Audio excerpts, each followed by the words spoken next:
Hey boys and girls, welcome back for another week of Bible study. I know, a whole week. We're still in quarantine and still doing church from home, but that's okay. Today is a pretty important day, and I'm sure you know what I'm talking about. It's Mother's Day, right? Now what do we do on Mother's Day? Maybe make breakfast in bed for your mom. Maybe give her a hug, a kiss. I don't know, maybe a present. Stuff like that. I think moms enjoy that quite a bit. But don't forget to tell your mother that you love her today. And I don't know, say thanks for being my mom or something like that. They really do appreciate it. I know Crystal likes what Tucker gives her. Really, I'm making it for him and giving it to her, but don't tell her that. Actually, Crystal's mom is downstairs. She came in for the weekend and I forgot to get her something, but she got me leftover Easter eggs. And inside of these eggs are candy. So, actually, I think I'm going to eat this candy real quick. Hold on. I'll be back in a minute with the lesson.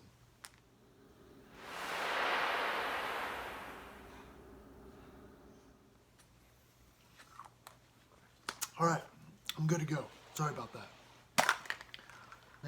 Maybe not. So today's lesson for Sunday school, not for Mother's Day. Today's lesson is found in Luke 17. And it's about 10 guys. 10 guys who were very sick. Now, not sick like with the cold or, I don't know, maybe just don't feel good.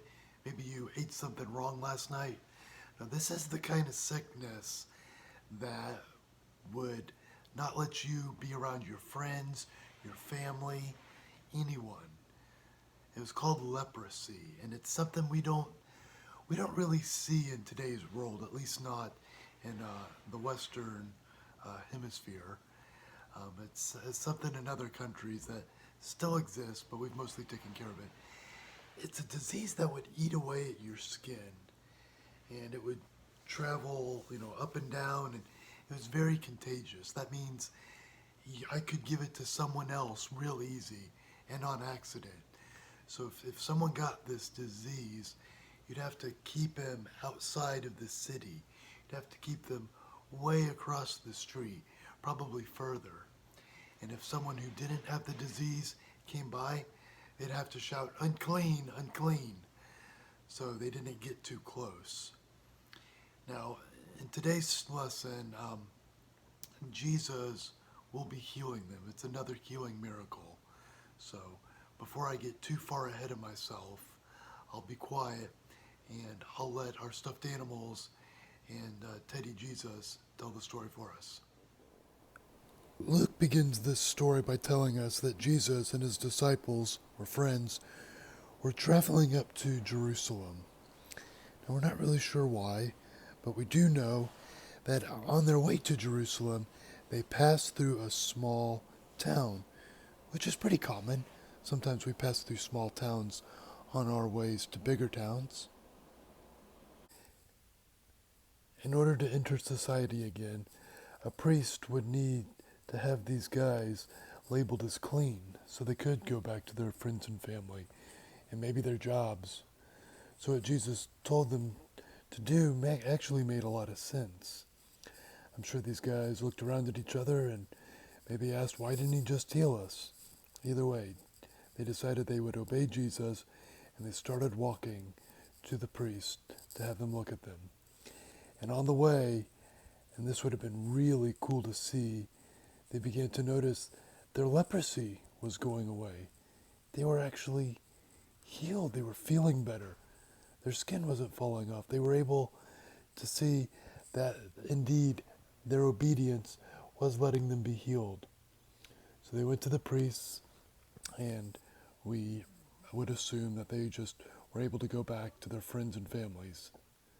What Luke tells us, though, is that one man, after seeing he had been healed, this guy was so grateful that the leprosy was gone, he ran back to find Jesus.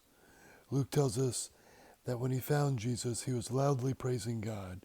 So he wasn't hiding it. He was telling everyone that God was the one who had made him well.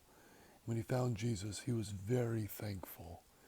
Jesus was surprised because there were 10 that were healed, and only one of them decided to come back and say thank you.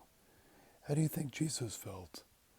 Do you think it's important for us to say thank you to God?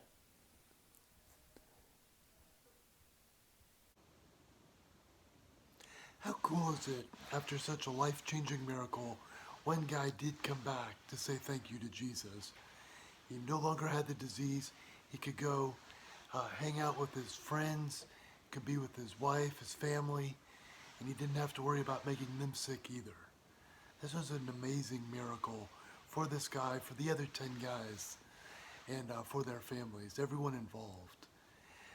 Today, Mother's Day, let's be thankful to God for our mothers. I hope you'll have a great day.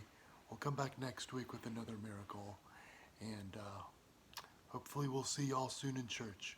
Bye, y'all.